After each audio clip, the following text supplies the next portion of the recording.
It's 7 o'clock. We have To get the right angle. everyone is here in person. Hit the right Well, angle. except for Brian and Mark. But no one on Zoom, so we're good there, so. Excellent. Ready to get started? Well, you have to have this conversation end. Well, I'll get a conversation end. Where's your gavel? The chair has spoken. Hi. This is the start of the Finance Committee meeting for March March 27th. 27th, 2023. We have quorum, so let's begin. We're going to start off discussing Article 3 tonight. Jim, Yes, sure. Article 3, is that you I'm also talking? You're good? Yeah, so I love it. He just finishes, slides right in, good to go. Article 3 is the in-year budget adjustment for FY '23.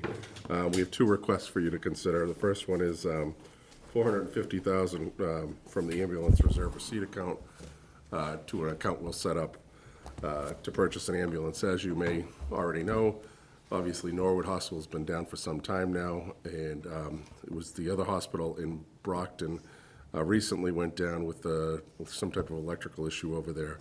So with that, the ambulances are obviously more wear and tear on them, and as everybody blames COVID, backups and everything, I think it'd be best for us to get ahead of it.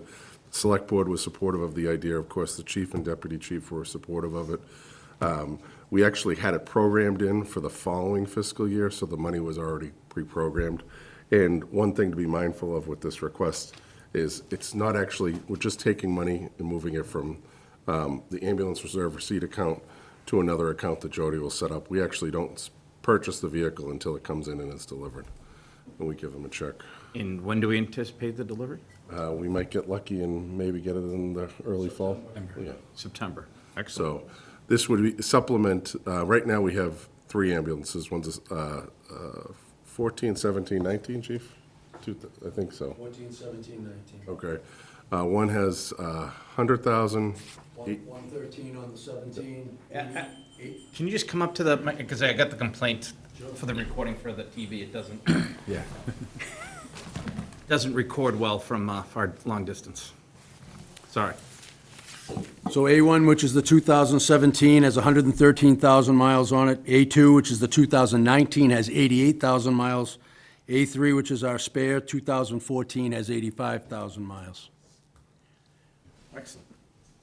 We're racking up about 4,000 to 5,000 miles a month on each ambulance, sometimes more. How many miles were you racking up a month pre-Norwood shutdown? Well, the Norwood trip, round trip, was only about 8 miles. So our trips now are double that. And now we're doing- And even longer. So after the fire at the Brockton Hospital a month ago, and the Norwood Hospital, which is still in its beginning stages of construction, with both of those ambulances being out, it has impacted Good Samaritan now as well. So a lot of our transports of the lesser nature are going even further out. So we're traveling now to Milford, Natick, Framingham, into the city a lot. We can go to Rhode Island Trauma if we need to, Sturdy. So we have to utilize other hospitals which are much further away for us and create longer lead times, so. Any questions on the ambulance? Larry? Since this is gonna happen in September, it'll be a next year budget, so in a sense, we're gonna accrue the 450, park it, so when that bill comes in, we can pay it off. Yes. Thank you. So just for informational purposes, the other ambulance is due currently in September as well. So we should have both of them if we're fortunate enough to get this approved tonight. We should have both of them in sometime in September, so. Excellent. So which two are going to get retired? So that's a good question. So even though the 14 is the older of the two, the 19 has 88,000 miles on it. So the 17 is definitely going. The price of the ambulances currently is $452,712, but we're going to have a $25,000 trade-in on the truck that we're trading in, so it'll be $427,712. But there's still some unknowns on some of the equipment on that with being able to lead times, and they keep hitting on some of the equipment that we have on there with exponential increases. So I incorporated a little bit of a buffer in there in the asking for the 450, because the original price was higher than that. So that's why it's a little bit higher, but, because it's still a little unknown. I did reach out to them today on the pricing to see if there were any increases from the March 3rd quote that I had gotten. Nothing as of this point in time. So when you buy an ambulance, does it come fully equipped with all the stuff you need in the back, or do you have to transfer some of that stuff from an existing So we ambulance? transfer a lot of it because it's on such a continuous rotational basis, most of the equipment. It's all up to date and recent. What isn't up to date and recent is the Lucas, which is the CPR machine that we have, which is very costly. The 12-lead defibrillator, which is $30,000, which is costly. So we can get those to extend out sometimes longer than the 3-year lead time. So in this particular case, I've done that. I'm not getting a 12-lead defibrillator with this ambulance, so therefore we've saved that $30,000 on this initial. So we just got a Lucas with our last ambulance, so Thanks, Chief. we're in pretty good shape. Do your existing engines have those? Our engines are not set up as ALS engines at this point. That'd be something down in the future, once we have all of our staff as medics, but until we have such time as that all of our staff are medics, we won't be operating that way. So there's no chance of transferring equipment from one to the other, those specific things? Just on the ambulances, on all of our engines, we have regular defibrillators, just like you would see in the town hall here. All of our, even my vehicle, we all have defibrillators, so, as part of our first responder package, so. Thank you. Those are different than the 12-lead. Those are AEDs, which are automatical external defibrillators, whereas the 12 leads are what the medics use, and they actually can read rhythms and shock you according to the rhythms. They can give medications according to the rhythms that they're reading, so they're a much more sophisticated piece of equipment. Thanks, Cliff. Excellent. So next item under Article 3 is a request for the net metering fund. You may recall that I mentioned to the Finance Committee right when they started meeting this winter that we expect some type of shortfall in there. We're going to make this up in free cash, but we need to find a way to budget for it now. So the request here is to take the $645 from free cash, which is a conservative number, as estimated by Jody, the Finance Director, place it in that account so we have enough to pay out, because the way it works now, we take in 100% of the revenue, and then we pay out 72.5% of the revenue. So we'll make it up when our free cash is certified. We talked about this before, but just make sure, does anyone have any clarifying questions on? So the 645 is the 100% number, right? 100%. So, you know, there's a 72-27 split? No, the 645 is the 72.5% Okay. expense that we have to budget Yeah. for. That you actually have to pay out. Yes, I mean, we've exceeded our budget at this point, so we need the funds to get us through the Yeah. next 3 months. Increases have been crazy, 53% over the previous year. Now we have more historical data, so we can start, measuring and monitoring. But we ended up with 645 that we fully filled. But then just to clarify, all of that comes back at Yes. Yeah. free cash at the end of the year. Yes. Excellent. Any other questions? And then I guess, what happens if we say no? We'll be in violation of the agreement we signed with them. Yeah, it won't be a good thing. Eventually, the money will. Just curious. There's always one. Wanted to know. Excellent. Any other questions? So, can I get a motion for favorable action, Article 3, for the amounts of $450,000 from the ambulance receipt account and $645,000 from free cash? So moved. Second? That is Mark? And Doug. Just get it. Mark, Doug? All in, because actually, we don't have to do the roll call, right? Right. So, it's just about to go through everyone's names, but we don't have to. All in favor, say aye. Aye. Opposed, abstain. So, there's 2 missing, so that's 13. 0. Perfect. Thank you. next is Article 31, Sure. middle school easement. Is that the best order to take this? Yeah, I think it's the easiest one. So the middle school utility easement. This came to our attention just before we closed the warrant. Our owner's project manager mentioned that we should go ahead and get some utility easements because the utilities for the new middle school are coming in from East Street rather than Washington Street. Currently, we have license agreements in place for them to do the work, but to make it clean and to cover our bases over the next 2 years, they suggested we go forward with this. KP Law came up with the language as proposed in the warrant, and I'd recommend favorable action. Any questions? I have a question. Yep. We're granting an easement to ourselves, like, do we typically have to do that? I'm just curious if, No, we're if granting we own it. the whole property. We're granting an easement to the utility, what I'm asking for is a blanket utility granting easement for like Verizon or Eversource to come in over our property. So, And they can't already do that if they needed to for this project? no, because it comes from the opposite end. We had, to get us to bridge the gap so they could do the work, we're just doing license agreements, but Okay. this grants us that. Okay. Yep, sorry, Mark. Jim, do you know if these utilities are gonna be above ground or underground? Everything's underground. Everything's underground, okay. Great. Motion for favorable action? So moved. Second. Great. All in favor? Aye. Opposed, abstain? 13-0-0. So we get into, oops, sorry. The zoning amendments.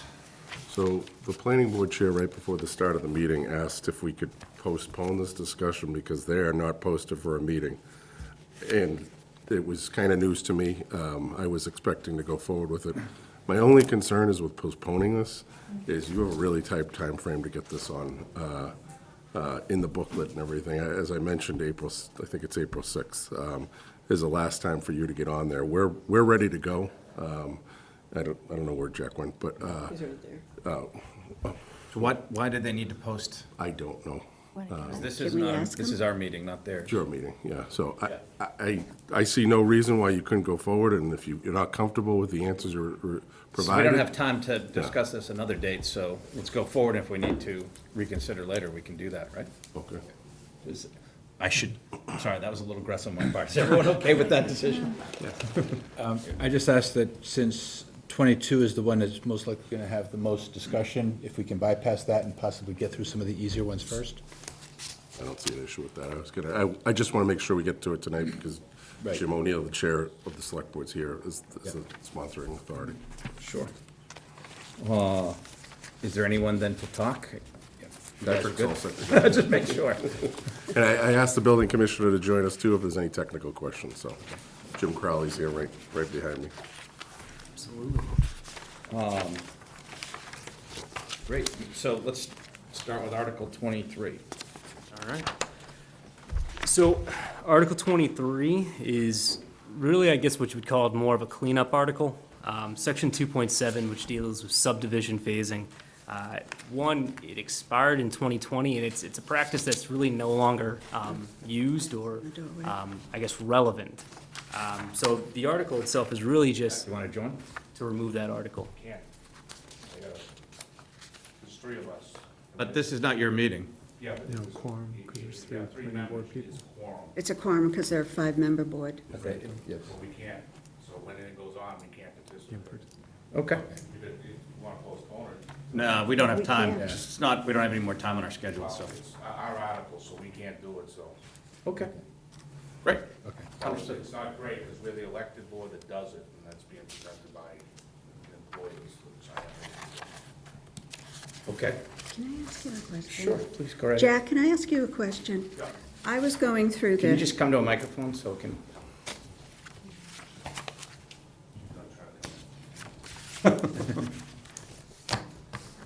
Yep. I was going through this, and I'm sure I'm not the only person that picked it up, but on several of your voting for affirmative favorable action, you had like a 2-1-2 and such, and it's like, to me, that's not favorable action. Well, we vote favorable, because you always do it in the positive, and then you place your votes. So they're, Yeah, so you're not real, in my opinion, you're not really supporting it? No. Okay, so I'm not misunderstanding it. If the majority was 3, we'd support it. If it's 2 or less. So we do it in the favorable, because you don't know how everybody's gonna vote. So you just say all favorable Favorable action, action say aye. automatically. You get 1, and then opposed, abstain. That's how we ended up with it all. Okay, So anything less than 3 is not, okay, that was what I thought, but I was, thank you for clarifying. okay? Anybody else have a question? You had the same question? Good, okay, That's that. thank you. I guess we gotta go. Yeah, there was two. Others want to leave and you want to stay, then we're okay.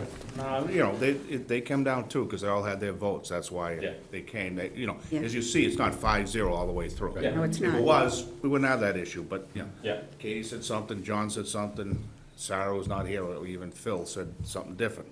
What we can do is, we'll go through it tonight, we'll take our votes tonight, but if there's, and then, as you guys, if we have time again, we can reconsider them before this town meeting. That's fine, I just wanted to make sure everybody had, you know, Yeah. so you have different opinions on what we did, so, and it's kind of unusual. If we had the time, we would have had it posted and been here. Most of the time, like I said, we don't need it, because when it's 5-0, you Yeah. go. Yeah, yeah, Easy enough, You understood. go. yeah. Great, thank you so much. Thank you. Jack. Thank you. All right. Back, sorry. No. 23. So we want me to go back over Article 23? Yep. Yep, so Article 23 is, it's basically an article to remove subsection 2.7 of the zoning bylaws dealing with subdivision phasing. So subdivision phasing has actually been expired since Can I just interrupt 2020. you? So I got a clarification from town council on what Jack just said. They can all be in the room, but they can't deliberate. They should, so they should talk to each other, have them sit apart. If, I'm gonna go tell them. Yeah, if go they tell can. them, yeah. Yeah, No, he just wanted you to know. That's what I thought too. They can't talk to each other, they have to talk to us and not amongst themselves.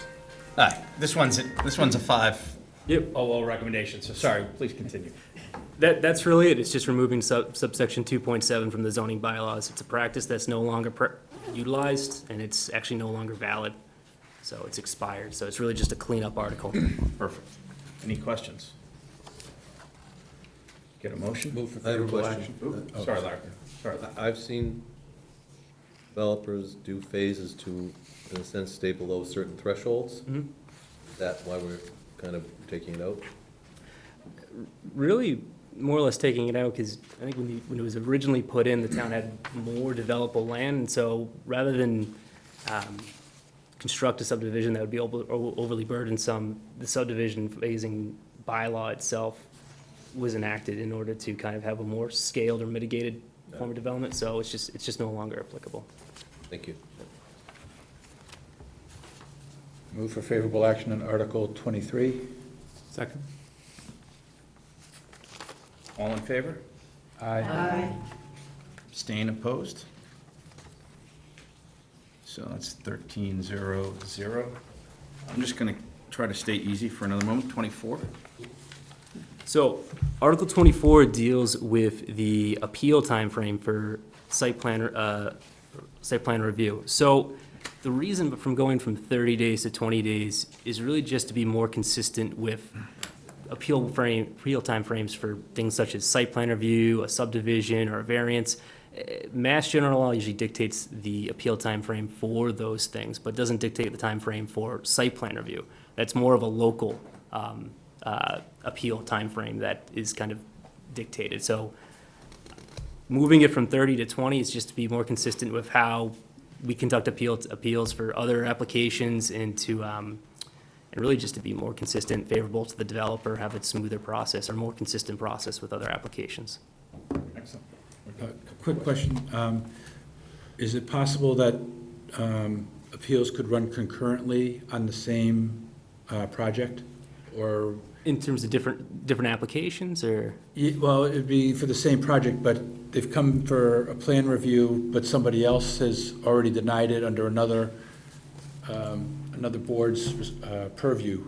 It really depends. So like if it was say it was a project involving site plan review and a special permit, I guess it would depend on which order.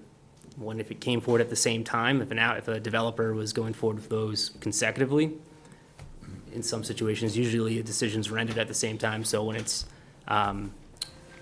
you would have two different decisions, rather, one for the site plan review, one for the special permit. So the special permit would have 20 days, the site plan review would have 30 days if they're filed at the same time, currently under our zoning, so.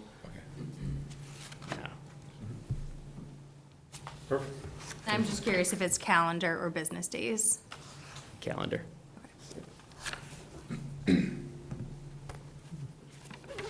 Other questions? Is this basically consistent with other communities? Yeah, I mean, just, it seems to be, site plan review is a weird thing where you can appeal anything in this country, rather, but site plan review typically isn't appealed. I've seen it happen for sure, but usually towns will handle the appeal timeframe and how they would handle other applications that go before the board. And those other applications are usually mandated more so by Mass General Law, which is the 20-day appeal window. So if towns have it in their zoning bylaws, they'll either dictate it as 20 or 30, however which way they do it. Or if it's not even in their zoning bylaws, that appeal timeframe would just be consistent with a special permit or a variance. Thank you. Yep. Any other questions? Get a motion on Article 24? Move favorable action on Article 24. Second.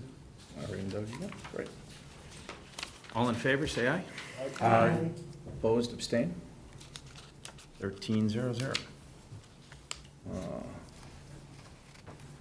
So, I'm just looking, is there another 5-0? It was 30, right? 30. I think number 30. Yes, number 30. Which is really, 30? Yep. Oh, I'll put this under record. Yeah, remand it back. Let's go, Article 30, sorry. yeah, I mean, that one I kind of would rather just skip to the vote. It was voted by the board to remand it back, and talking to other staff, that's an article that probably could be withdrawn at this time and worked at later. We initially tried to take a look at Section 5D, dealing with filling and excavation of earth. The language itself is a little bit cloudy within the existing bylaws, so the attempt was try to simplify it and make it more direct. In doing so, there's some areas that could probably be fleshed out a little bit better. So the board took a favorable action to remand it, and I think that's probably the appropriate action to take. Okay. Any questions? Motion for favorable action. Motion to remand back to committee. Yeah, remotion, oh, yeah, thank you. Motion so you're moving the motion, you said it. Motion to remand back to the planning board. Second. So Doug. And Mark? I kept writing Larry for some reason earlier, sorry. I think I even said that once, so I apologize, Mark. All in favor? Aye. Easy. Great. So maybe we should go to Article 22, since Jim's here. Actually, Jim Johnson, sorry. What happened with the? Lots of Jims in this. Yeah, it Yeah. just dawned on me. What happened? Planning board member Katie Turco Abadi was out there in Mr. O'Leary along with Chair Conroy. They just didn't feel comfortable coming back in here after I explained town council's opinion to them. They said if they'd like us back, we'll come back at a later date. Okay. Your choice. Yeah. Excellent. So let's go through Article 22. Yeah, so I guess to really explain Article 22, I'm just going to go over the three different elements of the zoning bylaws that are being proposed to change. One is within Table 5B13W, which is the table of use regulations. The proposal was to change the special permit for RA, RB, and R zoning districts from a special permit to by right.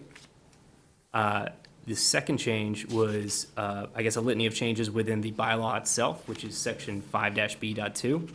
So this process dealt with, I guess, trying to better define the article, looking into areas that were maybe a little bit not so much inconsistent, but probably need to be expanded on and have the, in particular, in the requirements section.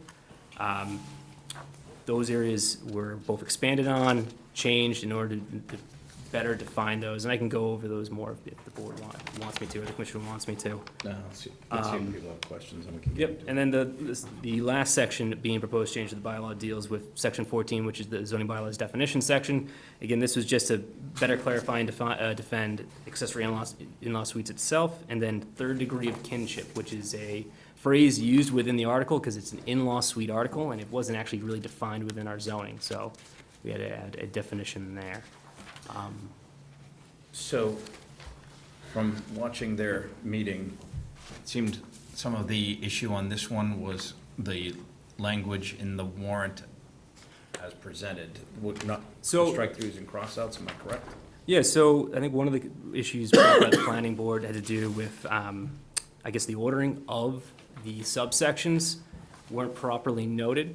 A few other sections dealing with, I believe it is ownership section.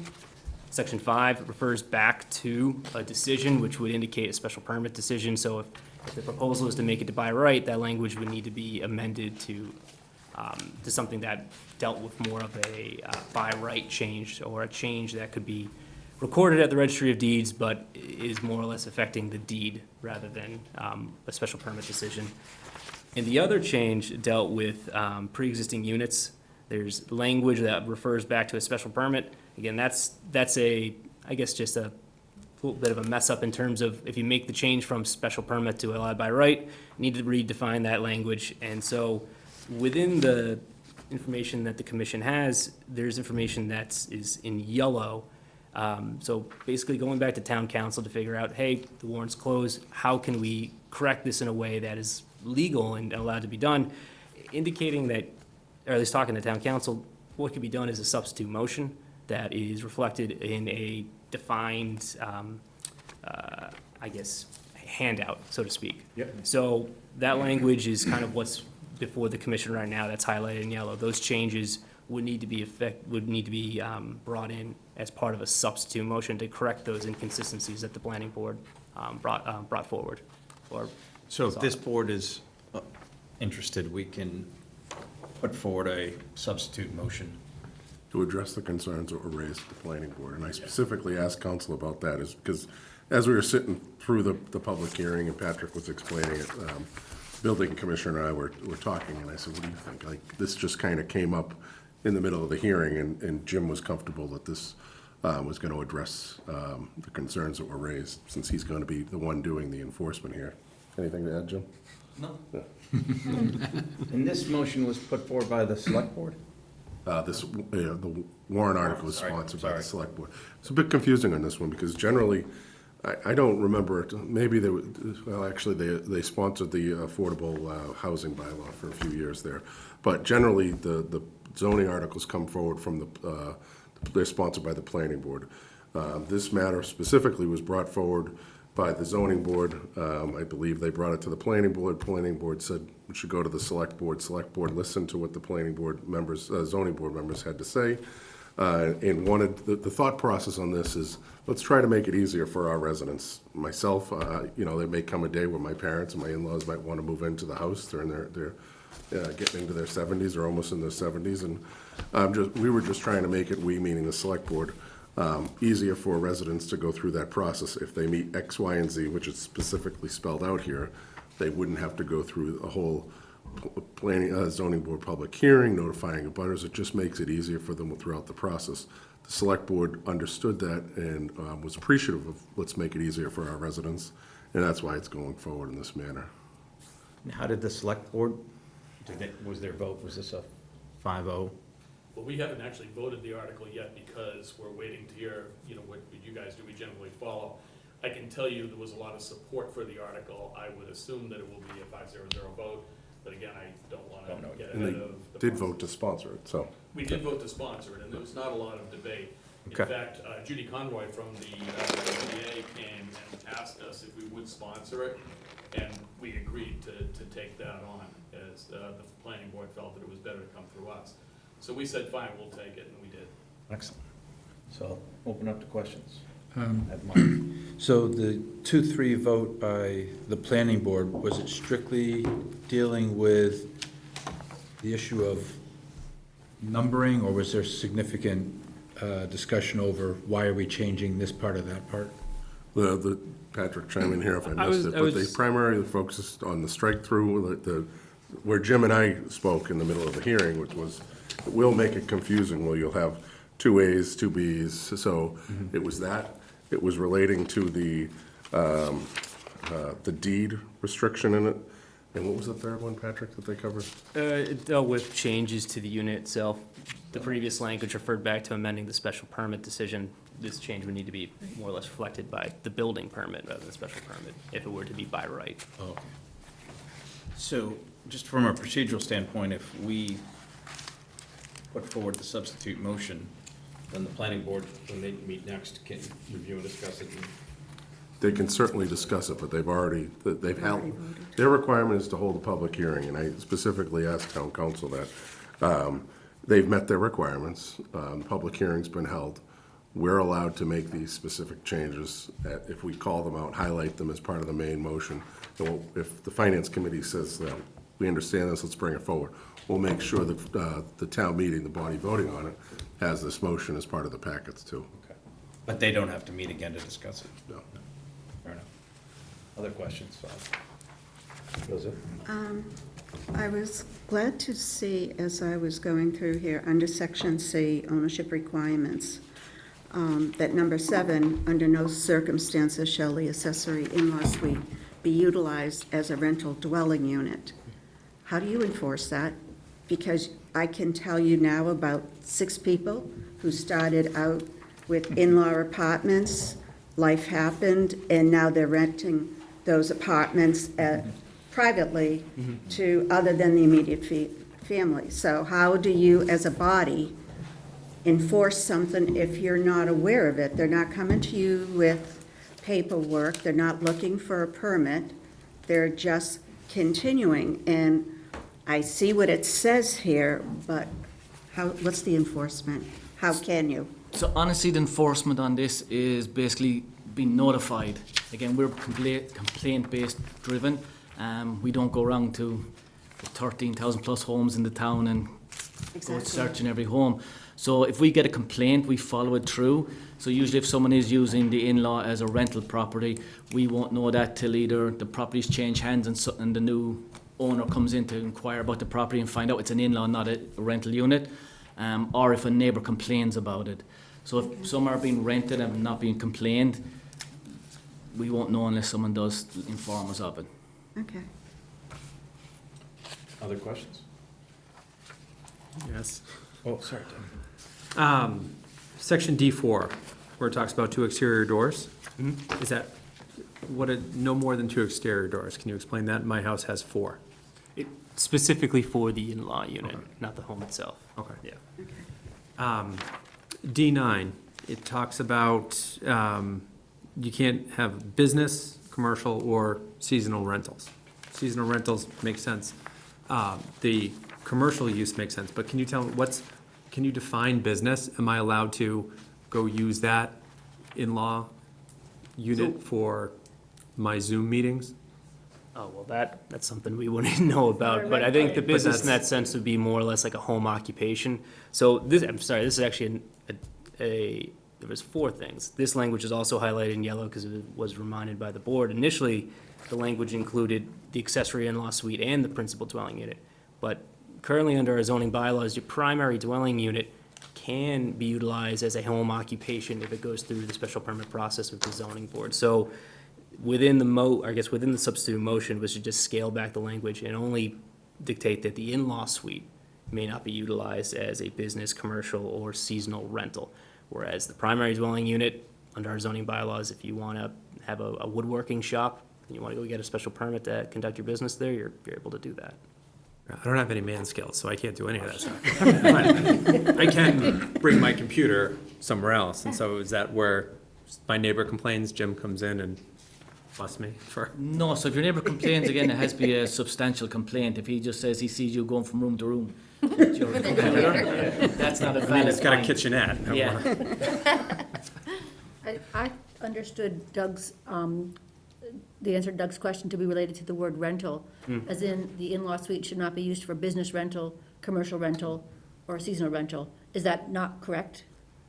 That would sound correct to I me. mean, that's yeah. probably also correct, but Yeah. like, you could use you could have your own computer in there and be doing your business calls, but you can't rent it to somebody for office space or Correct. business space. Correct. I mean, it is, technically, it's part of the home. It's part of that Right. single-family dwelling, so it is an extension of a person's So home. you could have your woodworking shop in there, you just couldn't rent it to someone else to have a woodworking shop in there. Well, under the bylaw, we prohibit the accessory dwelling unit being used for commercial space. It would only, if you Okay, wanted so the to. rental part is not a determining factor in this, okay, No. thank you. So that was, through you, that was my question too, because you would say not to be used for business, not to be used for commercial, you would say for commercial something, right? Commercial is an adjective in this case, right? So that's how I read it too, is that it's not for business rentals, commercial rentals, or seasonal rentals.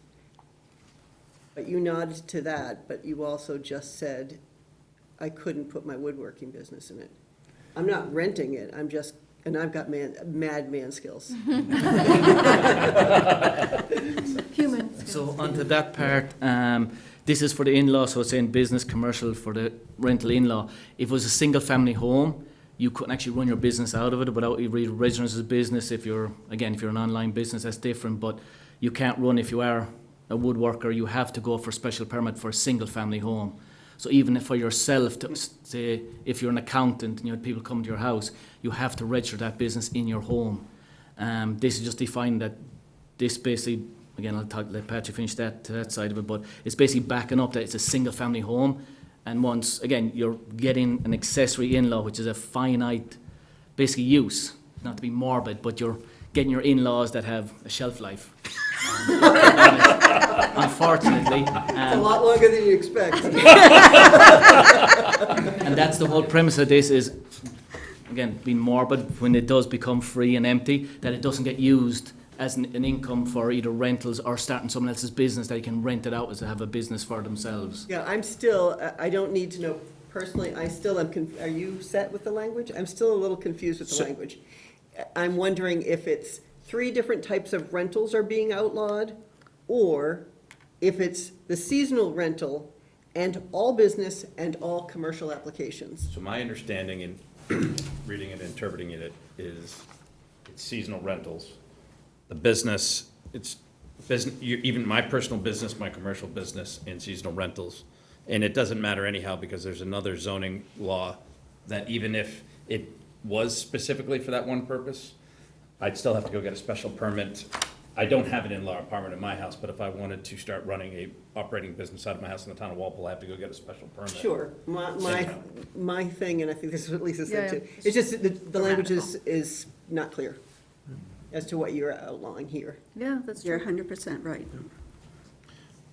Again, commercial is an adjective, so what is it? Well, Modify. there'd be a definition page that would go, should be in the overall zoning that we don't have here. Well, That there's should not define in- what commercial Section means. 14 we have. Because it's does it have a capital letter? No. No. So then it wouldn't be in the commercial definition, sorry. Yeah, because I mean, I look at it like, what if someone was an artist and set up a art studio there, right? They're just painting, it's their own house. You can do that in your own house today, or if you work from home and you use it as your business office. Is that okay, or is that not okay? Or what if I like woodworking, I'm not selling it, but I just set my woodworking shop up in there? You know, That's just a So- It's just a That's just habit. So can I offer an idea, since this would be a substitute motion that still is subject to be amended?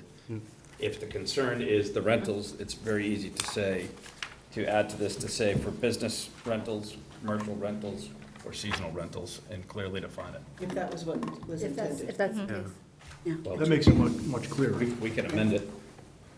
I think Any that- objections from the? I think that's good. I will tell you that I would want to discuss it as a board, and we'll do that. So let's just say, let's go forward with that understanding right now, but we may come back around on it. Sure, but if we make the change on the motion tonight, I guess we can If meet the again in the future. sponsoring body, select board in this case, asks to withdraw it, I mean, I don't see why you'd say no. No, okay, Yeah. perfect. So if someone makes that motion at the end, that's something we can clarify. I just don't want to be speaking for the board here tonight, Denny. I think it's more appropriate that we have that conversation. I suspect they'll be fine with it, but I don't know, and I want to have that content valid. Could I ask for clarification on that? Kathleen, so what is the specific language that, or maybe Denny, that you just offered up? I was writing it down, but I think I wrote it wrong. So, D9. D9, thank you. D9. So it says there shall be no lodgers in either the principal dwelling or the accessory in-law. The accessory in-law suite shall not be used for business, commercial, or seasonal rentals. I was saying business rentals, commercial rentals, or seasonal Specifically rentals. spelling it out. Yeah, if you want to make it clear from there, and that way it's clear that I'm renting the business for. So add the to a word third rentals party. to Yeah, business each one. rentals, Each one. comma, And commercial. commercial rentals, comma, and seasonal rental, or seasonal rentals is already there. Seasonal rentals is already I there. believe that was the intention anyway, so if that clears it up, I Thank mean, you. it's really, Actually, I would take exception to that language, because what you're doing is you're creating a residential unit to live in. So you've got a 3-bedroom house, and now you decide, well, my in-law apartment is gonna go to my son, and he's gonna live over there. I'm gonna take his bedroom and set up my art studio, whatever else, as a business enterprise, and now you've allowed the home to become a business enterprise because you created an in-law apartment for somebody who should have been in the No, principal Mark, that residence. doesn't apply because, one, this is specific to that in-law apartment. Two, they still have to go and apply per the town law that exists today. Right. If you're going to do any of that stuff in your main dwelling. So it shouldn't have any impact on this. I have one more hypothetical, and if it's going too far, then we can just stop it. But We may have gone too far, but Yeah, we'll keep we going. Why stop now? when I start saying it's an adjective, my parents live with me, this is purely hypothetical. My parents live with me in an in-law. They pass away, that's why it's hypothetical. And I now have this empty space. I can't rent it. I'm down to my husband and I in the house. We've got this empty space.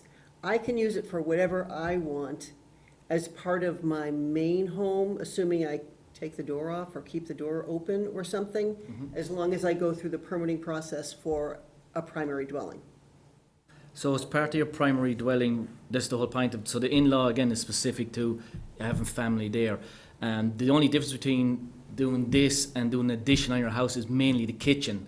So say if you do build an in-law, you have a kitchen, bedroom, bathroom, laundry. If you remove the kitchen out of that entity and do an addition, it's as of right, as long as you meet all the requirements of zoning, but you can add on bedrooms, bathrooms, laundry rooms already to your house. This is specific to the in-law, so if, when your parents do leave and you're left with this entity, it's up to you. You can bring it part of your house. You don't need to come back to the planning or the zoning board or come to the building department to do anything with it. It just means you're stuck with this extra piece in your house. You can decide to remove the kitchen and turn it into a TV room and keep the bedroom and the extra bathrooms, or you can choose to keep the kitchen there. It is allowed to be used to up to third kinship. So if your kids are done with college and want to save for a house, if you're willing to pull up with them, they can come back into that portion. Go ahead. For you, 2 questions. Without the rental piece, though, this won't impact our SHI at all without any affordable units added to our inventory. And the other thing is, if it's, you change the deed to have an accessory in-law, then your house will be taxed as such, right? So, until that- you remove the kitchen and change your deed? so that language actually needs to be cleared up with town council, and this is something that was just brought recently to my attention, is that it would need to be more or less, not an amendment to the deed, but really an additional notice that is filed at the registry that is attached to your deed, but not an amendment to the deed. So that itself would need to be cleared up. So if we need to clear this language up, my thought process is there's a discussion that happened tonight. Let's just make sure we get everything correct with town council with these language, and then we can bring it up next Monday. Is that acceptable to everyone? Thursday. Next Monday. It's Thursday. Whenever we meet. I'm not great with these dates things. That work for everyone on this article? Yeah. Thursday. I'd like to speak on this. Sure, just need to get you up to a microphone. Thank you. Good evening.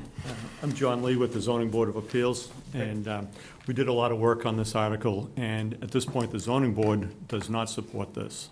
Okay. And it's actually interesting that we have about 10 cases a year that come to the zoning board for in-law suites, and we have approved every one in town.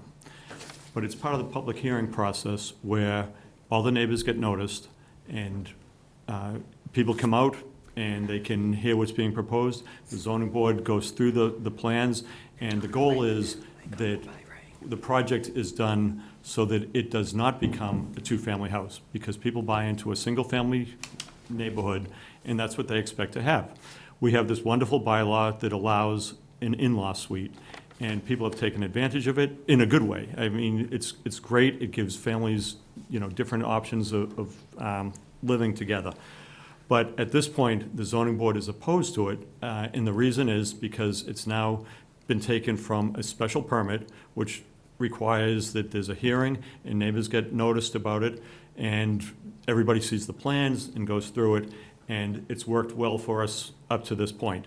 We wanted to make some minor tweaks to it as far as the things that Patrick pointed out, such as things with better definitions and better clarification, such as the kinship. But it went to the select board, and the reason it went to the select board is because the zoning board is appointed by the select board. And so normally a zoning board doesn't propose article changes because we're the ones that will sit and hear those cases. But once it got to the select board, something happened, and it went from requiring a special permit with a public hearing to just being allowed as of right by the building inspector. Now, we all have full confidence in Mr. Crowley as the building inspector, and this has nothing to do with personal. But everybody on the zoning board felt that it's important that a public hearing is held because this could change people's neighborhoods. And what the zoning board looks at is things such as parking. There's now going to be possibly, more people living in the residence, and we want to make sure parking's done right. Another thing that we look at is the character of the neighborhood. And in the bylaw, it even says that the home must look like remain looking like a single-family home. And the zoning board, we have experience with that, and we sit in judgment of that, and hopefully come up with something that is workable for everybody. And again, as I said, the zoning board has approved every one that has come to us. Our concern is that in the future, if this passes, the only notice a neighbor will get, and Mr. Crowley said this the other day, is when the construction starts on an in-law suite. No neighbors will be noticed, and for that reason, I would ask that you do not take favorable action on this because of both the confusion. As we heard, there's a lot of confusion in this as far as everything from the numbering to it to the deed restriction and all that. And I ask that you not take favorable action on this. And it almost pains me to do that because the zoning board spent a lot of time trying to make this better, but it's been changed since it left our hands. Thank you. I have a couple of questions, so, Yeah. tell you what, I always start, so I'll let you start. So, this is not for rental income, and it's expensive to renovate these, and these are for in-laws. And so, to add more permitting requirements adds additional expense to this cost too. And so, and it seems like from all these asterisks that great pains have been taken to ensure that the impact on the neighbor, if there were to be an impact on the neighbors, other than one car and everything in terms of the facade of the property, everything else is internal. But anything else other than one car would have to go through a special permitting process. So as written, it seems like it's just like you're doing an interior renovation.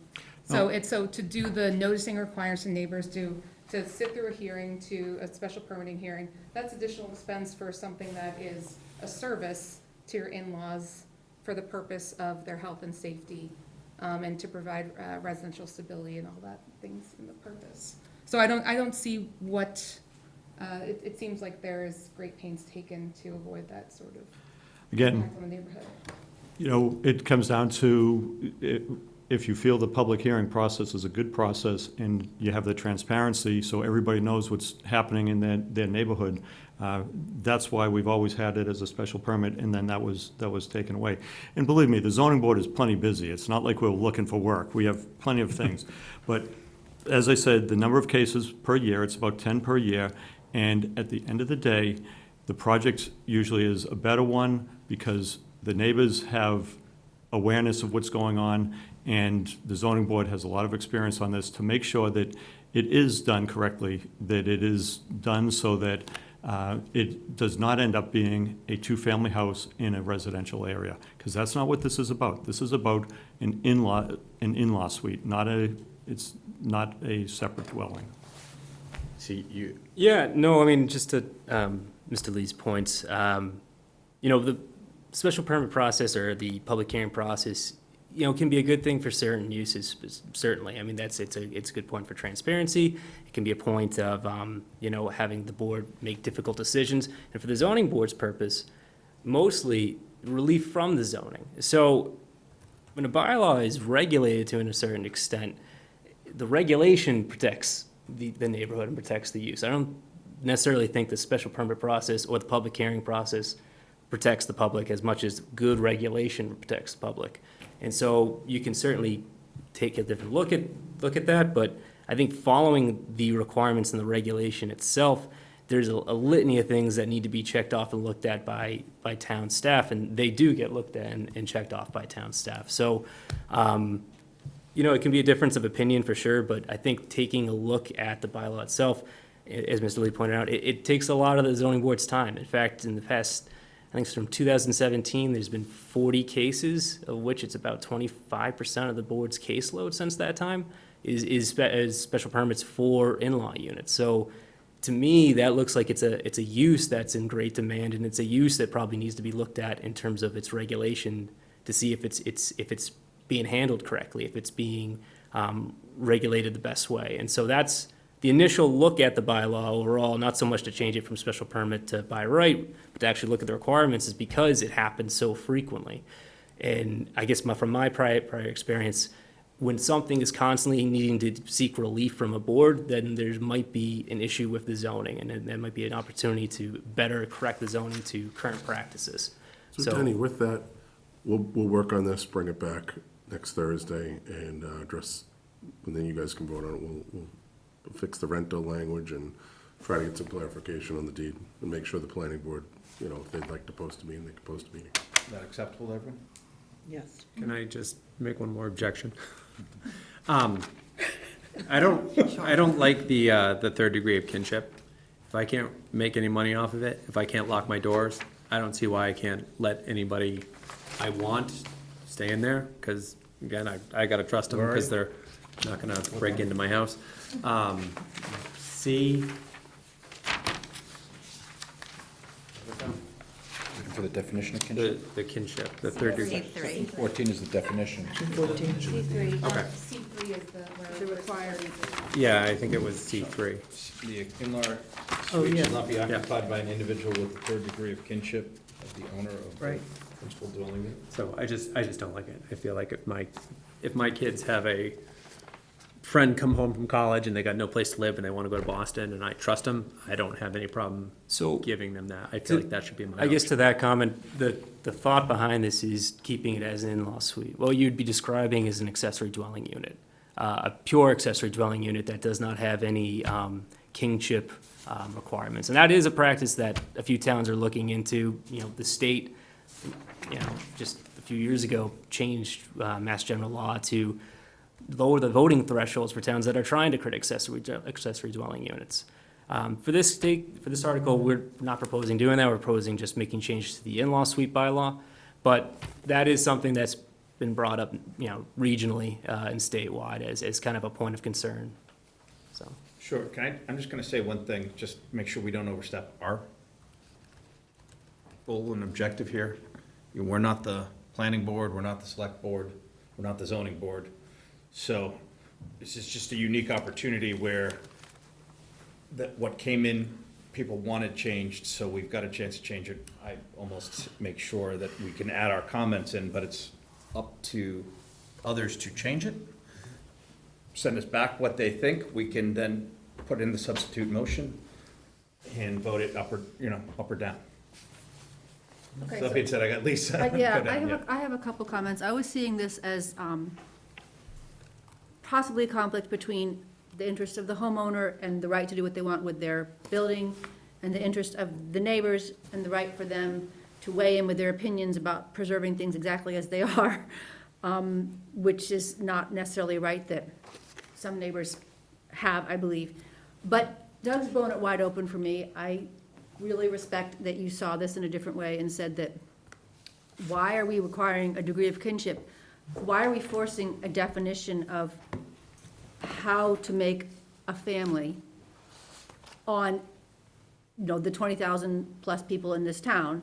And I think you're 100% right, that if you want to have, a living space with a kitchen for somebody to live with you that's not a tenant, beyond that, it's none of our business who's in there. And if we're going to all this trouble to make it perfect, I think in 2 years or 5 years, we're gonna have to come back and revisit it and make an accessory dwelling unit, because we're behind the times if we make a perfect definition of an in-law suite, and then we're turning around and going, what were we thinking? Of course, this other person, my elderly friend who's been, the neighborhood nana to my kids, of course they're living with me even though they're not related to me by blood, or whatever the relationship is. So I feel that with all the perfection that's going on, maybe considering it as an accessory dwelling unit would be a better way to start. Thanks, Doug. Anything else on this before we move on? Yep. Just one question. I just didn't see it in here, and it might be in here, but is there a length of time? So it says, with the whole kinship thing, can someone stay in there for a week, for 2 weeks? Do you know what I mean? That they're not living with you? Is there any period of time that someone could stay in there? A month? I'd yield to Jim on that one. Yeah. What defines living there, I guess? Yeah, so this has always been the bone of contention. So to let someone stay in the accessory unit is basically short-term rental. Even if you're not charging them, you're looking at that way. So if you're a single-family home, even without an in-law on it, and you live there on your own and you want to rent out your rooms in your house, you can only, through Mass law, to your point, ma'am, you can only rent it out to 3 other people that are not in direct kinship. So Mass law actually does bring in kinship into a dwelling unit. If you have a second property, you can rent it, but not to more than 4 people of kinship that are not in kinship. So with the in-law, you're basically you're trying to get someone who's asking for unique use to help your family at a certain time, but you're still maintaining that it's a single-family home and a single-family zone. Because if we turn these into apartments, now you've taken away single-family homes. There's no more. So we've single-family zoning, we've multi-family zoning, commercial. If it goes down the way where these become apartments, whether you're being nice to your friend and letting them live there, even whether you get money or not, it's still an apartment. Okay. And that can lead to where now you don't have a single-family neighborhood anymore. You have 2 families everywhere. And that's the whole bone of contention on in-laws. But Mass law does say when there is kinship even in your home. If you have a single-family home who you can rent it to, there is even kinship law in that as well. Okay. All right, perfect. I'm gonna cut it off there, because we're gonna come back. So Jim, and Jim. You guys can go back, talk to council, talk to the select board, do anything else that's needed, and send something that, as a alternatives, Modify updated substitute the motion. current motion to address the Yeah, concerns raised. and then we can have the planning board, if they so choose, come to the next meeting. I will say that with Doug's made a valid point, and Lisa, I understand where you're coming from. I don't know if that's gonna happen. I think it opens up, I agree with you, Lisa, but I think it could open up. But again, the nice thing that comes. We'll try to You bring guys something make the back. decision what you want, you bring it back. We'll vote, whatever the vote is, and that goes to town meeting to actually make the final vote. Last comment. Last question from the peanut gallery down here. Yeah, you guys have been quiet. This seems like it's bigger than a bread box. There's a lot of questions and comments and concerns. What's the rush to put it to spring? Why can't it go to fall town meeting? Just a question. I don't know, half what they know, so I that think was that's- my only question. I'm gonna leave that as a comment. Okay. Because that's actually for them others to decide what they wanna do, so that you guys, have heard us. Now make a decision, and we'll talk to you on the next meeting. Thank you. Excellent. Wonderful. So we'll skip voting on this and into 25. Thank you. So this was a 3-1-1 vote by the planning board? Yes, so Article 25 deals with the dimensional regulations for the highway business district.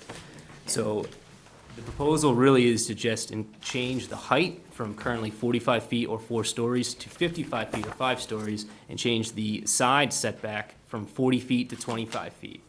The rationale on this is just, the town has a limited amount of highway business district that's a key commercial corridor for the town. And so thinking about trying to, see turnover there and encourage new use, these changes we thought were more modest, but also appropriate considering our neighbors. And so the change of just going up a height, reducing the side setback, where I guess the attempt to encourage future use and new use there within the highway business district. Do you know why one person abstained, and any feedback from the person that voted no?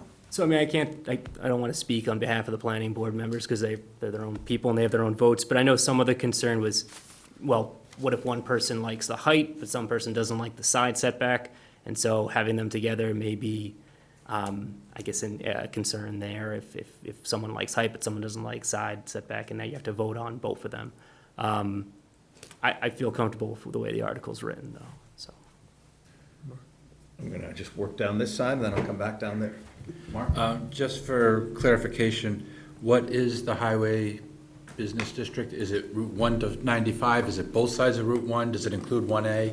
It's just Route 1, so you'd have to, I guess I'd have to bring out the zoning map and show you exactly, but it's, Route 1 intersects the town, or bisects the town rather, in 3 different locations, so there's really kind of, if you look at the highway business district found on the zoning map, there's 3 different nodes, so to speak, that are designated highway business. Basically, it runs from the Foxborough border to the Norwood border, that is owned by Walpole, both sides of Route 1. Yes, but in some areas by, Karen has some, I think. yeah, there's one area kind of by where the league school is that it's a different zone, but that's the only location. Everywhere else is highway business. Okay. All right, so I was just, because you look at the Walpole Mall, and across the street is got business, but as soon as you go to the other side of, I'm gonna draw a blank. Coney Street, Yep. you're on residentials. So I wasn't sure if that business district said, yeah, in theory, if those people sell their houses, that's a business district, and we can now go 50 feet. Not, I don't think in that specific location. I think that's still zoned residential. So the areas that are zoned highway business are predominantly just business right now. The only area on Route 1, or I guess if you look at from an aerial that's not Route 1, would be that area you described. That's, I think, an RB or RA. So if it's built on as residential, it's probably zoned strictly residential, but if it's not built on, like down at the south end, it could be. Yeah, I'd have to take a look at the zoning map, but I think that kind of explains it pretty well. Okay, but it excludes 1A. Excludes 1A, no, it's not 1A. Alrighty. It's just Route 1. Thank you. Kathleen, did you have a question? No, I didn't. I took it back. Oh. It answered. It was answered. Thank you. Larry? On Route 1, the preserve is 3 stories, I think? So in other words, you're saying it'd be 2 floors higher? I'd have to take a look at what the actual height is of the preserve. Well, the preserve is I'm just also- trying to visualize what Yeah, the it's gonna preserve look like. is- It's also set up too. Like Yeah, it's preserves kinda is on a set hill. up, and then, so. So that's just what I'm Some of the thought process was also looking at our neighboring towns. Norwood's height max is 60, Foxborough's height max is, I believe, 70 for the area. That was by my now. other question. So I think we're looking at kind of a modest approach, but something that's also fitting within a commercial district or a commercial corridor. Thank you. Anyone down here? No other questions? Do I have a motion?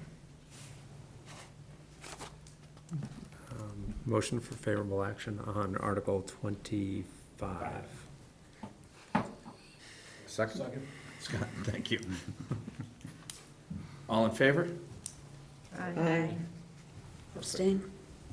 You're abstaining? Aye. Aye, yep, sorry. 13, or excuse me, 12. Opposed. Opposed, sorry. 2, me too. You too. Oh. Sorry, I got used to it just being easy. So let me do this over again.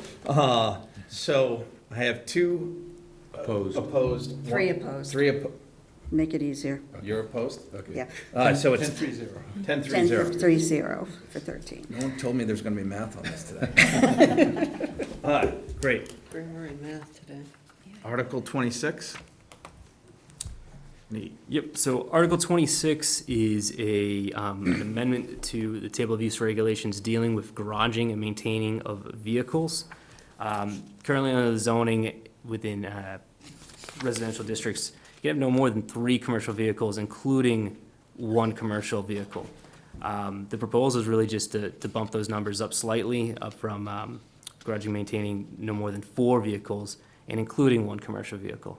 The thought on this is really just kind of looking at patterns, specifically when you see in residential districts with a predominantly single-family residential use. It's just the amount of cars that are stored at a single-family home are predominantly higher than what's currently within the zoning. I know from an enforcement standpoint, this is kind of where this issue came up. Because I think Jim could be out there every day just giving people violations. But, so just taking a look at the numbers and trying to be more practical with current practices. Any questions? Garaging would be a garage and a driveway? Can I park 3 cars in my driveway and 2 in my garage and get That's a around building this? commissioner.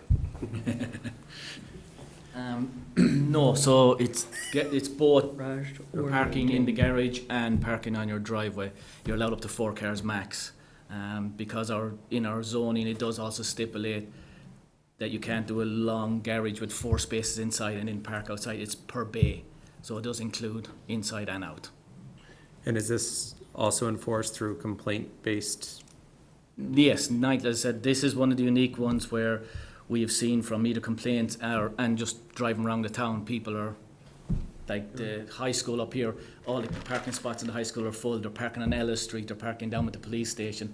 Because families, it's more common now that if you're in high school, you get a car, or if you come back from college, you have a car. So families have gone from where it used to be 1 car for the parents and that was it. Now it's each parent has a car, and now the kids are starting to have cars. So again, it's another thing. I have a feeling if I went to everybody's house in this room, I'd probably hit 90% of you at violation. That's what the basis is on. We're seeing a lot more. My kids are too young to drive, I'm clear. But they'll be coming. We're gonna have 4 cars. Any other questions? I've got a question.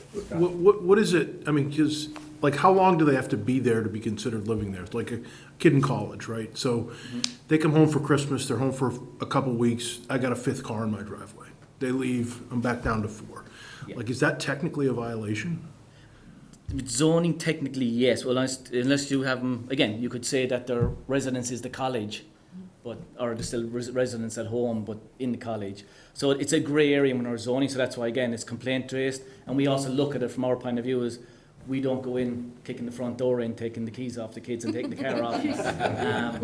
We look at it as a complaint based from each individual house. So yeah, if your son graduated college and he's going to be at home for 4 months while he's looking for work or to go somewhere, and that's a valid reason to have an extra car, we're not going to go put you in front of the zoning board, Mr. Lee here, decide if he's going to let you keep it. Excellent. Lisa first, sorry. Can people get a zoning waiver or an allowance if you legitimately say, I have a big family and we're all employed and we need 6 cars? Yes, you actually can go You to, just go and, probably 3 months ago, there was actually a case in front of Mr. Lee and the board, okay, where they asked for extra cars and they were approved. okay. But that was a case where they were cars that weren't registered, and the neighbors complained about unregistered cars all over the, so. Well, no, the one on Fisher Street, the commercial Oh, vehicle. right, that was approved. Yeah. The case I'm referring to was, there were cars, and a neighbor complained because they, yeah, it was a problem. Became an auto yard instead of a residence. Yeah. I'm surprised that the town has any business telling people how many cars they can have in their driveway. Good to know, though, that if you do legitimately have a lot of people that are driving cars, that you can still make that work, hopefully before someone busts your door down and takes your keys. I think it's even worse if you don't have a lot of people driving cars, but you got a lot of cars parked in your driveway that sit there for 10, 20, 30 years. Any other questions? Can I get a motion on this? Motion. Go ahead. I move favorable action on Article 26. Second? I'm gonna look up this time. All in favor, say aye. Aye. Those opposed? Abstain? Okay, good. Back to making it easy. That was 26.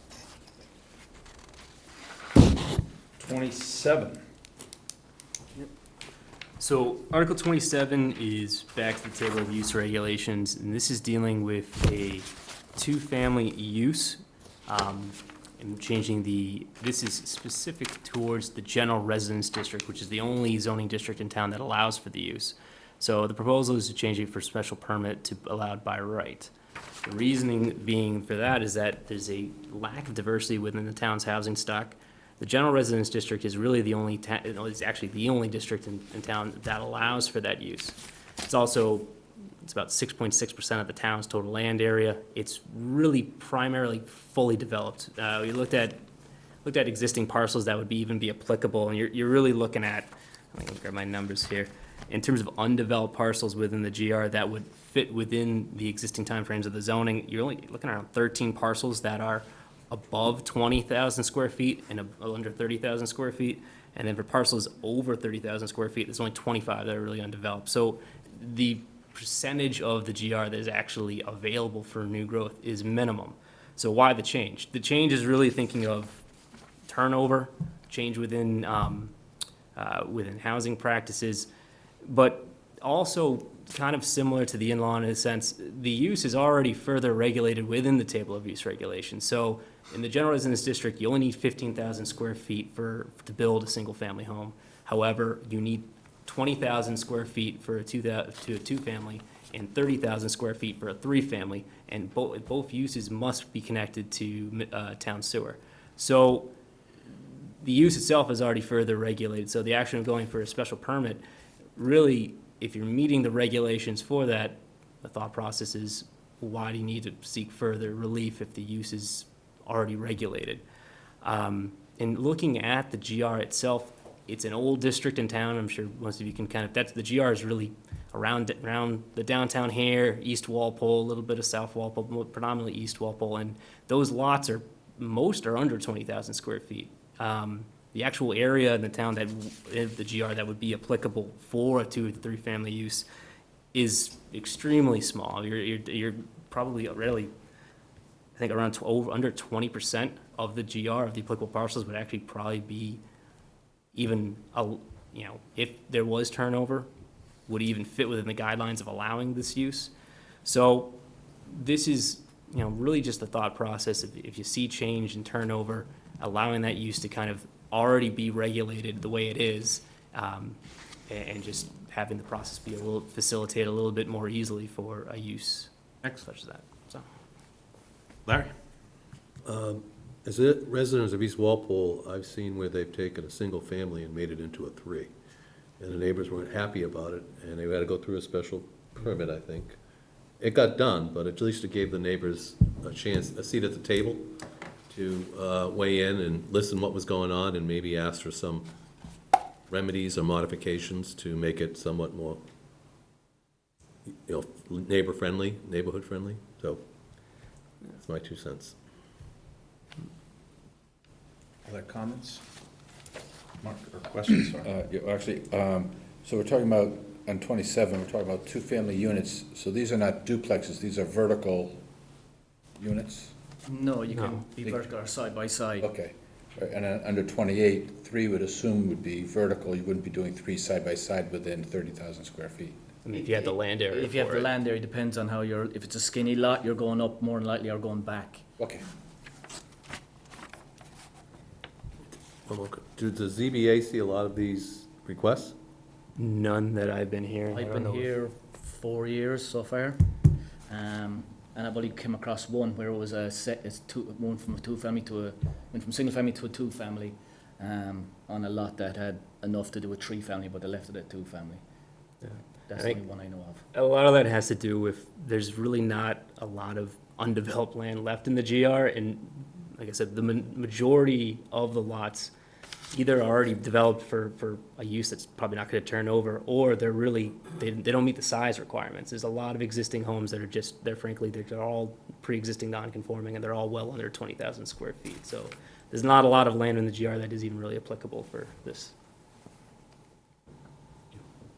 Other questions? Yes, sir. You just got to come up to the microphone. Just, again, John Lee, just one comment. You brought up the point about East Walpole. And the GR stretches all the way from Brown Drive, part of Brown Drive, not even all of Brown Drive, to Swan Pond, all the way down to Federal Street across from the Aggie, and then big parts of East Walpole. So what does this mean? Well, if somebody has a house, a single-family home that's 20,000 square feet, well, you see it around town. People are buying those houses, tearing them down and putting up they'd be able to put up two-family houses. Now, they can do that right now with a special permit, but if this bylaw change goes in, that just means that they'd be able to do it as of right, and the neighbors get no protection, and that's something that the zoning board, as you correctly said, the zoning board would say, okay, well, part of your special permit process is that you put a vegetated buffer over here at your neighbor's, your single-family neighbor on this side and something for the other people on this side. I really don't have a dog in this fight, but I think people should be aware that's what the advantage of a public hearing and a special permit is. Excellent. Thank you for that. Do I have a motion? Can I ask a question? Yes. So, as this new article is written or revised, you're doing away with the publication, the posting in the paper, and you're doing away with the public hearing as to what potentially could be going on. I've got property across the street from me, was informed the other day that they might tear down the original and put condos in there because they've got 2 lots. But nothing has been publicized yet. If this goes through, can that automatically go through without neighbors being acknowledged as to what's going on? It's the If they meet the regulation. requirements, right? What was it? If they meet the requirements. Yeah, right? you have to meet the requirements to do that. So if something does not meet the requirements and needs relief from the requirements, that's usually when, a special permit process would kick in. That's Under where it the- goes to the zoning board, which is publicized in the newspaper. Yeah, and but you under, have I your guess, the public current hearing. proposal, if it meets the requirements, You get no say. it would be allowed to happen by right. But by right really just means it has to go through the building permit process and it needs to be handled administratively. Okay, thank you. I recognize the need for housing, but I think I also recognize the need for the neighbors to have a seat at the table. So I will not support this. Okay. Do we have a motion? Motion for favorable action on Article 27? Yep. Do I have a second? Second. All in favor? Aye. 1, 2, 3, 4, 5, 6. I'll go 7. Aye. Opposed? 1, 2, 3, 4, 5, 6. Okay. And I assume if I do my math right, I don't need to say abstain, but just to be sure. Excellent. Aye. That passes favorable action 7-6. Who are the 6 again? I just want to, so usually, you may be asked. I was gonna. Yeah, like, there's an opposing. That's gonna be my next piece, so Okay, we're good great. there, so. So Doug's gonna be sitting up at the front table with you, so he'll have a microphone, but. just Actually, be can I get the, Hands again? Jean, we're good there, Doug, Mark, Larry. Perfect. Do we have to do this twice for both? Yeah, 28 will be a separate vote. Sorry. Article 28, which does 3-family, will be a separate vote. Yep. Yeah. Do we need discussion on 28? All good? So let's get a motion from someone that's gonna support it. It's administrative. All right. Do I have a second? Who not? Audrey did. Lisa, okay. Let me just get my notes. Audrey here. and Lisa. Audrey, Lisa. Those in favor? 1, 2, 3, 4, 5, 6, 7. Yep. And those opposed? 1, 2, 3, 4, 5, 6. So 7, 6. Same individual. Same as before, which is good. Makes that easier. Mark, you were a no on both, right? Correct. Okay. Yeah. And Josette, Jean, can read my own handwriting, Doug. Mark. T, make sure I get that. Perfect, and Larry. Article 29, sorry. So Article 29 takes a look at the table of use regulations for the mixed use within the central business district, as well as the parking code. The proposal really is looking at adding a additional parking code specifically for the central business district, which is our downtown, and having a parking scale. So currently, under the town's zoning bylaws, you require 2 parking spaces per dwelling unit. The rationale behind changing it to a scaled parking system is predominantly to do with the fact that your downtown is limited in size, and you have access to public transit. The majority of the housing type that's built within a downtown, you're dealing with apartment style, 1 bedroom, 2 bedroom, 3 bedroom.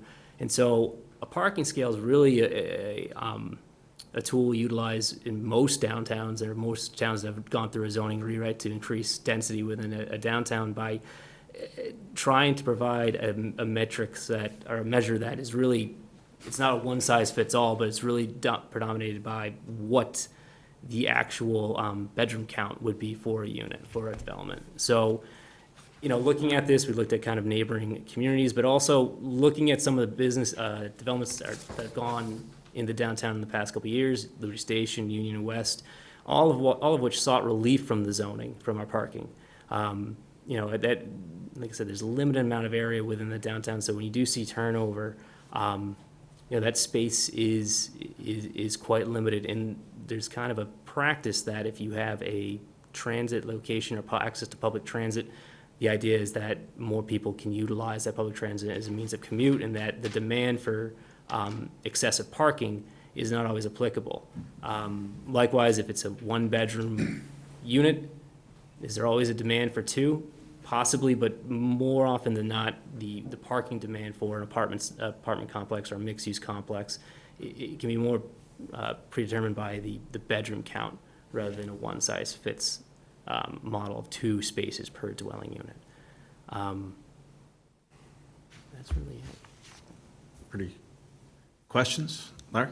Any color on why 212? 2-1, what do you mean, 2-1? Oh, for the Oh, planning from the board. Planning board? Planning board. 2-1, yeah. I don't know, maybe someone may not have liked it, and I think another thing that I heard was just in general, some people had a thought that it should be separated, or some people may like some parts but not others. So, I don't know, I can't speak for the board. Okay. How do you measure 1.5 parking? So you round it to the next whole number. So So it's usually just when you 2. see development, you're gonna see more than in the downtown, an excessive amount, or a amount of units that is probably going to be greater than if you're gonna just see like a 2-family or 3-family like we're talking about. You're usually gonna see turnover that includes a little bit more. So you really would just round it to the next whole number. Then why not just put 2? Because if you're not gonna just see 1 2-bedroom unit, you're probably gonna see a development that's gonna have multiple units. So say, for an example, Bank of America building was I believe that got approved for relief to have only 8 parking spaces, and there's 8 units. So, and they're 2 bedrooms. So, you know, the relief there, actually, was it 8 units? Required 16 spots. Correct, yeah, so that's part of the rationale there. No, they're 1 bedroom, sorry. Yeah, so that was part of the rationale there. So same thing with 2 bedrooms, you know, if you see a development, for the most part, you're not gonna just see a minimal amount of units, you're gonna see an amount that kind of fits and is practical for a developer to invest in that infrastructure. So The downtown, you have a limited amount of area. Usually you see developments that are gonna be for residential of a little bit of a greater number than you would see in an area that has additional, lot area. So I think the 1.5 metrics is, 1.5 for a 2-bedroom is really taking that from practices elsewhere and trying to find a model that, I guess, makes sense for larger scale developments. So, in other words, if you were building a 3-unit that each had 2 bedrooms in it, you could do 5 parking spots, right? That would be rounding up, because the 1.5, 1.5, and 1.5 is 3, plus the 1.5 rounds up to 2, so it's 5, right, not 6. Is that right? Yeah. Yes. So you said 3 2-bedroom? Yeah, 3 2-bedrooms would be 5 parking spots Yeah. with the 1.5, yeah. Correct, but I think thinking of the central business district overall, you're really dealing with about 62 acres. It's a dense location. The access to public transit, like I said, is mentioned as part of the rationale for the parking scale. I don't think you're gonna see a new mixed-use project that's only gonna have 3 units or something. It's probably gonna be of a greater number. It's interesting also that it's, for bedrooms, it's 1 parking spot per bedroom. You have a 5-bedroom house, but we can still, on the last ordinance, only have 4 cars, so kind of a disconnect from it. Interesting. Put that all together. I was just gonna say, when I read this, I was surprised that we have 2 parking spots. Like in most condominium complexes, you get 1 deeded spot, and then you can have visitor parking. So I think that this makes a lot of sense to me, that that seems very generous, 2 parking spots per unit in a commercial area. Thinking back to the previous article about changing garaging capacity, I think housing types, you see different patterns, especially for bedroom size and practices of multiple vehicles. So that's kind of thought process there. Audrey? I think this makes sense, because I recall discussions with the development downtown that they were sacrificing things like green space to make extra parking, in addition to having smaller living room areas, so making the units less attractive to buyers, just to accommodate the space they need for parking. So I think this makes sense. Other questions, comments, thoughts? If not, do we have a motion? Motion for favorable action on Article 29. Second? Second. Get it down there. This one. All in favor? Aye. Aye. Is that everyone? No. Yeah. No. All right, opposed? Okay. So that will be, abstain, sorry, make sure. 12-1-0. That was Josette, Jim, I'll mark it. That's all Nice, right. Laura. I'm going to be in California when town meeting comes. And is that all the articles for tonight? Yeah. Yeah, because you already did 30. Yep. So, we are back, I'm gonna get this one right, the 6th, a week from Thursday. Thursday, yep. And on that day, Jim, we've got articles. 2. Budget. Oh, perfect. 2, 4, 11 through 16. Yes. And 22. Right. Anything else that we need tonight? Any new business? No, so just a quick, so Tuesday in your budget, I'll have the motion for you. Sorry, Tuesday, the non-personnel people, Articles 11 through 16 is a union contract. Right now, we have 4 out of the 6 settled. That's great. Number 5 is hopefully getting voted on tonight. So we'll at least have 4 out of the 6 settled, maybe 5 out of the 6, so, Perfect. Not 6 out of 6. yeah. Don't be greedy. Through you, Jim, did you have any updates on the governor's budget and what you plan to do or not do with? Status quo. So I'm not recommending any changes. I think it's all over the place, and Yeah. I'm comfortable where we're at now. Okay. So, we still have to vote on the overall budget, right? Yeah, which Jody and I will have the motion for you and everything. And so the last day to vote is next Thursday. Thursday. When do you need my letter? Friday morning. Friday.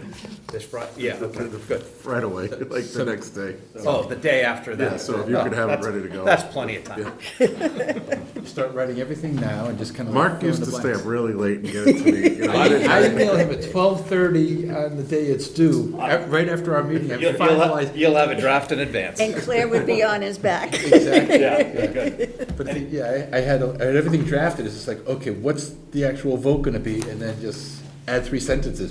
So I haven't written the memo yet for the 6th meeting, obviously, because I'm waiting, one, for the select board to, the board, the way it works with the contracts is I expect that they'll review and approve the contracts tomorrow night, and I'll get you something on Wednesday, so you'll have it well in advance of your meeting, so you can review it and ask me any questions. Anything from anyone else? If not, take a motion to adjourn. Motion to adjourn. Scott? All in favor? Aye. I saw enough hands, I don't even need to. Thank you, everyone.